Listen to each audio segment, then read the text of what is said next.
Je crois qu'une des choses les plus étonnantes au sujet de recevoir Christ comme votre sauveur est qu'il vient vivre en vous. Vous devenez la demeure de Dieu.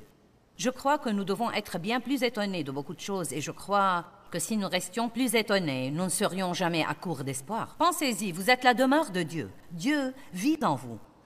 J'allais à l'église depuis beaucoup d'années et je ne savais pas ça et pour moi c'est très triste.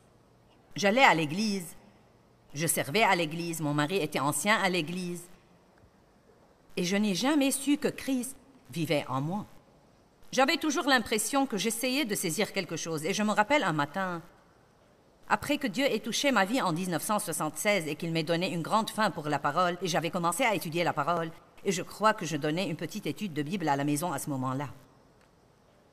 Un matin, je priais, je me peignais dans la salle de bain et j'ai dit « Dieu, j'ai toujours l'impression que j'essaye de te saisir et je ne peux pas tout à fait y arriver. » Et je me rappelle que le Seigneur m'a dit « Tu cherches à l'extérieur, tu dois chercher à l'intérieur. » Vous voyez, je n'ai pas vraiment compris ça, que Dieu était aussi proche de moi que mon souffle et qu'il voulait avoir une étroite communion avec moi et que je n'avais pas besoin d'aller le trouver, qu'il était toujours là et qu'il dit « Je ne te laisserai point et je ne t'abandonnerai point. » Quand vous recevez Christ, vous le recevez comme votre sauveur, votre ami, votre père, et tout ce dont vous avez besoin vient demeurer en vous en même temps. Et comme je l'ai déjà dit, nous vous avons parlé ce soir de donner votre vie à Christ, et je crois que c'est très important. Je crois que tant de gens pensent que le christianisme est « je crois en Jésus et je vais à l'église ». Je crois en Jésus et je vais à l'église, et j'essaye d'être bon. Tant et tant de gens essayent d'être bons. Ils croient qu'il s'agit d'essayer d'être bon. Et vous dites, Joyce, nous ne sommes pas censés essayer d'être bons. Le point essentiel, c'est que vous pouvez essayer jusqu'à ce que vous mouriez. Et vous ne pourrez toujours pas être bon à moins que la bonté elle-même ne vive en vous. Nous n'avons pas de bonté sans lui. Dieu seul est bon. Et avant qu'il ne vienne nous changer et nous transformer de l'intérieur, et qu'il ne nous donne une nouvelle volonté, même si nous nous débrouillons pour faire quelque chose d'un peu bon, ce serait ce que la Bible appelle une œuvre de la chair. Et ce ne serait toujours pas agréable à Dieu, car le seul moyen de lui être agréable est par Christ. Tout doit être par lui. Dieu est le centre de l'être du croyant. Il doit être notre centre. Il doit être le centre de tout ce que nous faisons. Laissez-moi vous dire quelque chose. Dieu ne veut pas que vous le mettiez dans une petite boîte et le sortir pour 45 minutes ou 1 heure le dimanche matin. Il veut être à la tête de toute la maison. Il veut être impliqué dans tous les aspects de votre vie. Il veut devenir un avec vous. Vous êtes en lui et il est en vous. Jésus dit des choses étonnantes. Il dit « Moi et le Père sommes un ». Et vous diriez « Oui, mais c'était Jésus ». Mais vous devez vous rappeler qu'il a revêtu l'humanité et qu'il est venu sur terre et qu'il était essentiellement un homme rempli de Dieu, comme nous pouvons l'être quand nous recevons Christ comme notre Sauveur. Il n'était pas obligé de faire ce qu'il a fait, mais il est venu ici-bas et l'a fait pour nous. Il a pris nos péchés, il a payé notre pénalité, il a souffert dans son humanité, il a expérimenté la tentation. Il a traversé tout ce que nous traversons sans commettre de péché. Par conséquent, il était qualifié pour mourir sur la croix et condamner le péché dans la chair pour qu'elle n'ait plus de pouvoir sur nous. Il dit « Moi et le Père sommes un ». Et écoutez ceci, je ne dis que ce que j'entends mon père dire. J'ai encore un long chemin à faire. Quelqu'un d'entre vous a dit aujourd'hui quelque chose que Dieu n'a pas dit et ne dirait pas. Je ne fais que ce que je vois mon père faire, a-t-il dit. Oui, tu as dit juste, Sir Joyce. Mon Seigneur, je veux que vous preniez ça au sérieux ce soir. C'est drôle en un sens quand je dis « Est-ce que quelqu'un a dit quelque chose aujourd'hui que Dieu ne dirait pas ?» Et nous savons tous que nous avons probablement fait ça, mais je voudrais que nous prenions la chose au sérieux et que nous disions « J'ai fait ça, mais je voudrais arriver au point où je ne le fais pas. » Je veux devenir un avec Dieu. Je veux ressembler davantage à Dieu. Je veux communiquer avec lui tout le temps. Je veux savoir. Je veux être vraiment conscient qu'il vit en moi. Je veux que nous soyons imprégnés de cette réalité et que nous sachions immédiatement, Dieu est en moi, je n'ai pas besoin d'aller le trouver. Il n'est pas parti parce que j'ai fait une erreur ou que j'ai fait quelque chose de mauvais. Il est ici tout le temps. Regardons Jean chapitre 17, 10. Nous te rendons grâce, Père, pour la parole ce soir et nous savons qu'elle va changer des vies. Amen. Tout ce qui est à moi est à toi. Jésus prie sa célèbre prière dans Jean 17 et dit « Tout ce qui est à moi est à toi, et ce qui est à toi est à moi. » À quel stade en sommes-nous pour être capables de dire « Tout ce qui est à moi est à toi » ? Nous aimons la deuxième moitié. Je parie que je pourrais vous la faire confesser très vite. Tout ce qui est à Dieu est à moi. Oui! Mais Jésus a commencé par dire, tout ce qui est à moi est à toi. Mes pensées, mes attitudes, mes possessions, mon cœur, ma maison, mes divertissements. Tout ce qui est à moi est à toi. J'espère que vous êtes venus ce soir le cœur ouvert, prêt à grandir, car à dire vrai, ça ne sert à rien de faire ça. Hein? Si tout ce que nous allons faire, c'est d'applaudir et de voir la dame à la télé et de rentrer à la maison sans changer. Je serais en train de gaspiller mon temps et je ferais mieux de rentrer à la maison à ce stade de ma vie et de verser mes petits-enfants.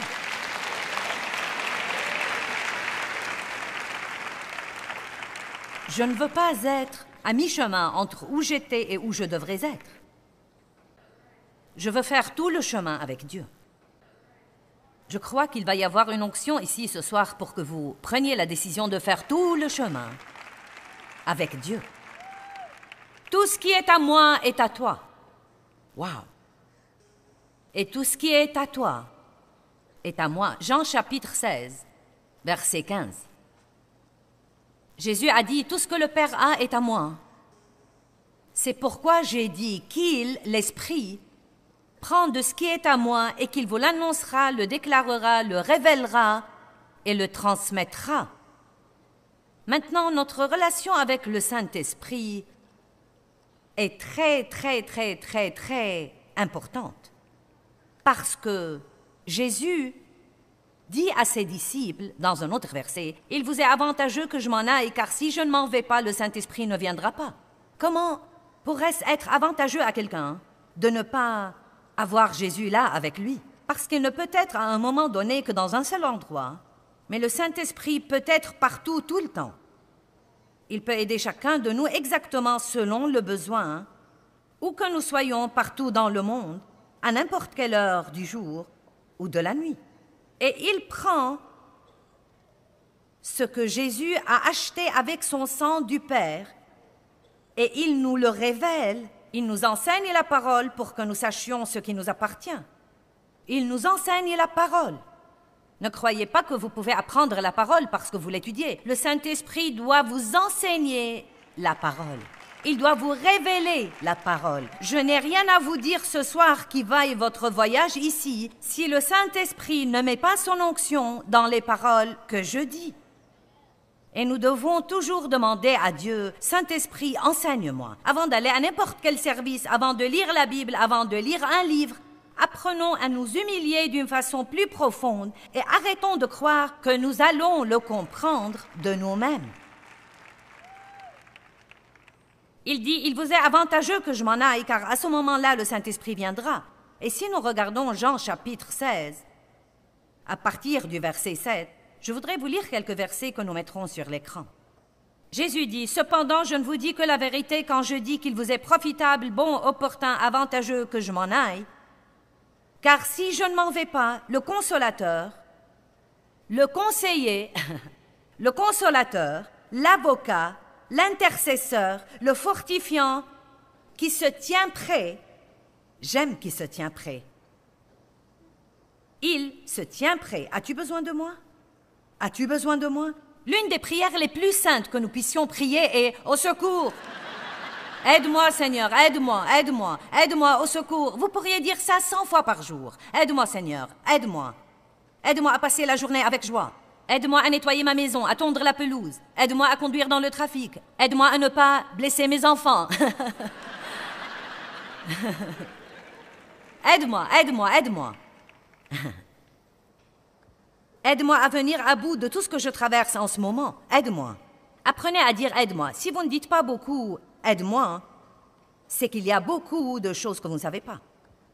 Vous croyez toujours que vous pouvez être indépendant et faire les choses tout seul. Aide-moi, aide-moi, Seigneur, aide-moi, aide-moi, aide-moi. Et soyez sincères là-dessus, et il vous aidera.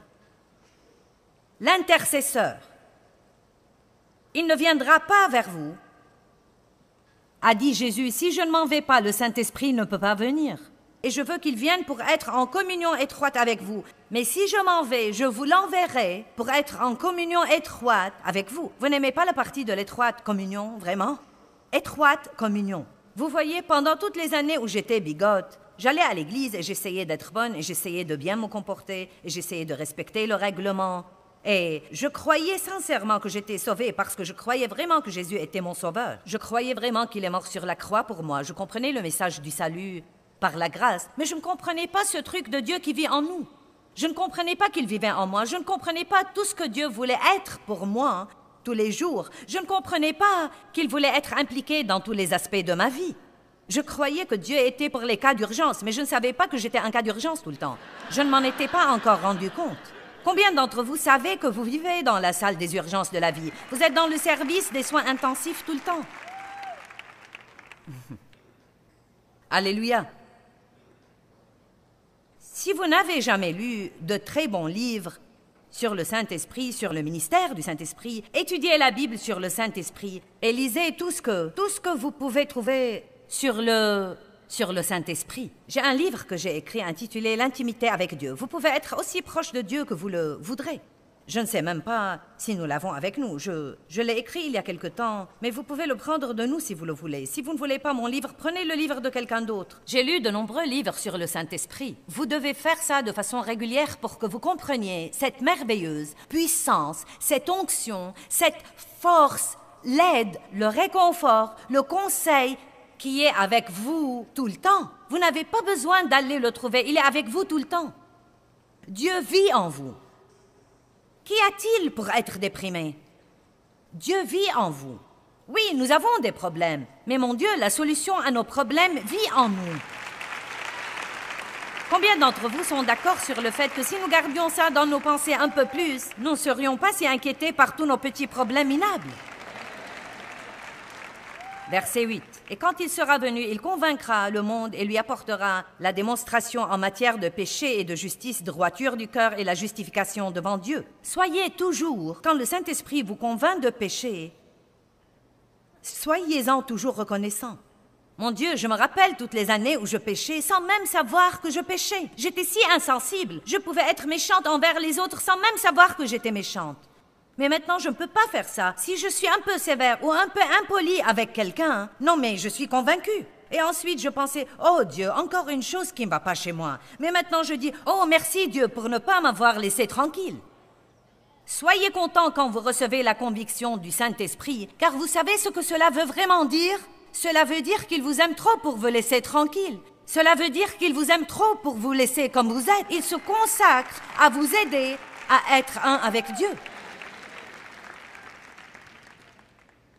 Au cas où vous ne le savez pas, j'aime prêcher ce message. Quand j'ai étudié pour le préparer, j'étais tellement excitée que je n'ai pas pu rester dans ma chambre. Il y a une puissance dans la parole de Dieu. Bien. Verset 9. « En matière de péché, parce qu'il ne croit pas en moi et n'ont pas confiance en moi, il vous enseignera en matière de justice et justification devant Dieu parce que je vais au Père et que vous ne me verrez plus. Il vous enseignera en matière de jugement parce que le prince de ce monde, Satan, est jugé et condamné et la peine contre lui est déjà prononcée. J'ai encore beaucoup de choses à vous dire, mais vous ne pouvez les supporter maintenant ou les prendre sur vous ou les saisir. Maintenant, j'aime ce ministère du Saint-Esprit. Il sait quand traiter avec quoi. Et quand nous courons aux gens pour nous aider, ils ne savent pas ça. Parfois, les gens peuvent plonger dans vos problèmes trop vite et essayer de vous montrer des choses pour lesquelles vous n'êtes même pas prêt spirituellement, mais le Saint-Esprit ne fait pas ça. Il sait exactement quand traiter avec quoi dans votre vie. D'autres pourraient dire « Je n'arrive pas à croire que tu as fait ça. Je n'arrive pas à le croire. » Et vous ne comprenez pas. Parce que le Saint-Esprit ne vous l'a même pas révélé. Et je crois que parfois les gens doivent nous laisser tranquilles. Ils ne doivent pas nous dire tout ce que nous devons faire pour leur faire plaisir, pour pouvoir être un bon petit membre d'Église. Ils doivent prier pour nous, pour que nous laissions le Saint-Esprit s'occuper de nous. Je ne veux pas dire que nous ne devons jamais prendre une correction des autres. Je ne veux pas du tout dire ça. Mais je veux dire que nous devons commencer à nous fier à Dieu pour faire son travail en nous et nous fier à Dieu pour avoir les solutions dans notre vie. Et vous m'avez déjà entendu dire ça. Quand vous avez un problème, n'allez pas au téléphone, allez au trône.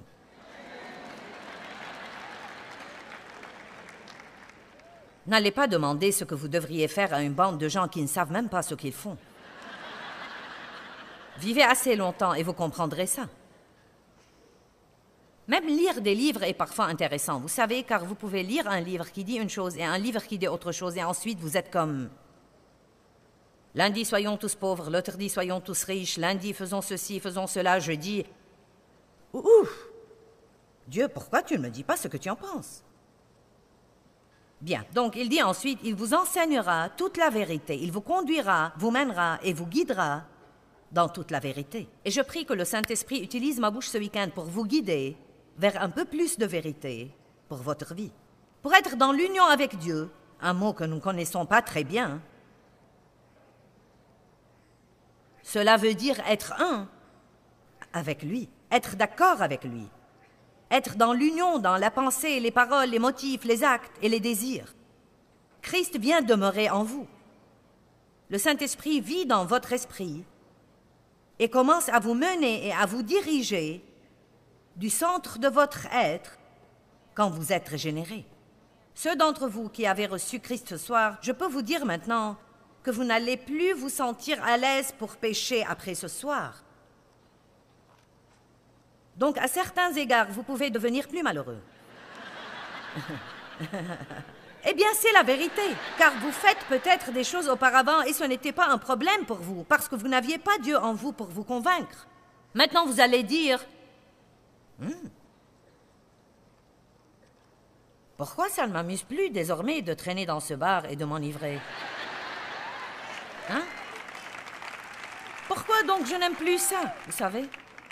Et vos amis diront, qu'est-ce qui ne va pas chez toi? Pourquoi tu ne veux plus sortir et faire la fête désormais? Quel est ton problème? Oh oui, tu te crois meilleur que nous maintenant, et ensuite viennent toutes les critiques et le jugement. Mais s'il vous plaît, comprenez ce soir. Tout ce que Dieu nous mène à faire ou à arrêter de faire, et il y a beaucoup de ça dans notre vie. Combien d'entre vous savent qu'il y a beaucoup de ça dans votre vie? Dieu vous mène à arrêter de faire beaucoup de choses et vous mène à faire beaucoup de choses. Dieu vous met avec d'autres personnes que vous n'auriez jamais pensé que vous allez fréquenter. Quand il fait ça, il n'essaye pas de vous enlever quelque chose ou de vous rendre malheureux. Dieu essaye de vous mener à la meilleure vie qui soit. Vous ne savez pas encore que ça va être la meilleure chose pour vous. Car vous savez, bien que les choses nous fassent du mal et nous détruisent, nous pouvons quand même nous y adonner. Combien d'entre vous savent que vous pouvez vous adonner à des relations absolument malsaines et continuer à nouer les mêmes relations encore et encore et encore? Et parfois vous pensez, quel est mon problème? Pourquoi je continue à faire ça? Eh bien, Dieu essaiera de vous en éloigner, mais vous allez éprouver un sentiment de gêne pendant que cette dépendance est interrompue de votre vie, et ensuite, tout à coup, vous allez vous libérer. Et vous pouvez apprendre à nouer des relations bonnes, super, comme il faut. Donc, Dieu fera pour nous beaucoup de bonnes choses comme ça. Christ a un attrait irrésistible. Il vous attire à lui de plus en plus puissamment. Si vous pouvez imaginer pour un instant que vous êtes avant tout un esprit, c'est la partie de vous que vous ne pouvez pas voir. Et personne n'a pu le voir, mais nous savons qu'il est là. Et il est quelque part là-dedans. Et là-haut. Votre homme spirituel. Donc nous avons une âme. Et notre âme est comme une deuxième couche de notre être. Et ensuite, il y a cette chair, ce corps que nous voyons. Nous sommes esprit, âme et corps. Maintenant, l'esprit est la partie la plus importante de nous. L'esprit et l'âme sont les parties de nous qui vont vivre pour toujours. Le Saint-Esprit passe son temps avec nous, à nous aider à amener notre âme à s'accorder avec notre esprit. Notre corps va revenir aux cendres et à la poussière et vous allez avoir un nouveau corps glorifié. Occupez-vous-en parce qu'il est la demeure où vit Dieu. Vous ne pouvez pas rester sur terre sans lui. Vous devez donc le respecter. Vous devez vous en occuper. Votre corps est le temple du Saint-Esprit. Mais nous vivons à contresens et à l'envers. Nous nous occupons trop de notre corps physique. Laissez-moi dire un mot. Je crois que je devrais m'adresser aux dames, car beaucoup d'hommes ne sont probablement pas comme ça. Mais si vous passiez autant de temps pour vous préparer spirituellement tous les jours que vous le passez pour vous maquiller, pour mettre les boucles d'oreilles, les bijoux, arranger vos cheveux, changer vos vêtements 12 fois. Maintenant, je dis la vérité. N'est-ce pas que je dis la vérité? Si vous passiez, mettons qu'il vous faut 1 heure chaque matin pour vous préparer, pour laver vos cheveux, pour vous coiffer, vous maquiller, mettre toutes les lotions, les crèmes, vous savez, sortir les vêtements, faire que tout soit assorti. Non, ces chaussures ne marchent pas. Peut-être que vous n'êtes pas comme ça. Vous vous levez, vous enfilez quelque chose et partez, mais je ne suis pas comme ça. Et il me faut un certain temps pour avoir l'air comme ça. Faites-moi confiance. Un certain temps. Maintenant, si je passe 7 heures pour essayer d'être comme ça, mais que je ne passe aucun temps ou 5 minutes avec Dieu et que je lance une prière désespérée au ciel,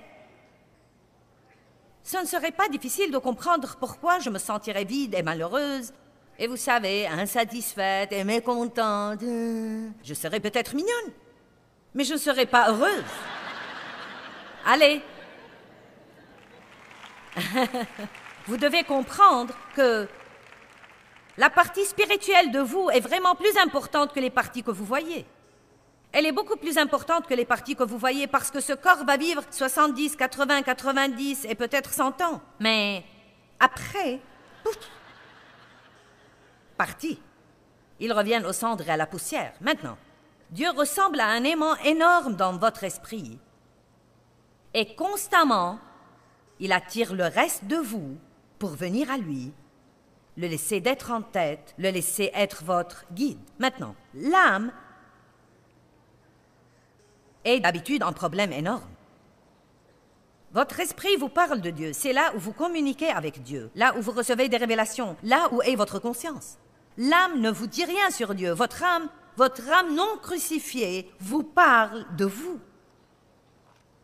C'est vous, c'est votre personnalité. Elle vous dit ce que vous voulez, ce que vous pensez, ce que vous sentez. Vous ne communiquez pas avec Dieu par votre âme, vous communiquez avec vous. Vous vous rencontrez avec vous par votre âme et vous communiquez avec le monde par votre corps. Donc la partie âme de vous, vous pourriez dire, est la partie intermédiaire et elle est extrêmement importante parce que Dieu veut occuper l'âme. Il veut que l'âme s'harmonise et que l'âme devienne un avec l'esprit pour que les deux puissent travailler par votre corps et que le monde puisse voir Dieu par vous. Jésus dit, celui qui m'a vu a vu le Père. Celui qui m'a vu a vu le Père. Eh bien, ceci est arrivé parce qu'il n'avait aucun péché dans son âme. Votre âme vous dit ce que vous voulez, ce que vous pensez et ce que vous sentez. Ce message est intitulé « Je veux, je pense, je sens ». Je veux, je pense, je sens, parce que c'est ce qui se passe à l'intérieur de nous tout le temps. Je veux, je pense, je sens, je veux, je pense, je sens, je veux, je pense, je sens, je veux, je pense, je veux, je sens, je veux, je pense, je sens, je pense.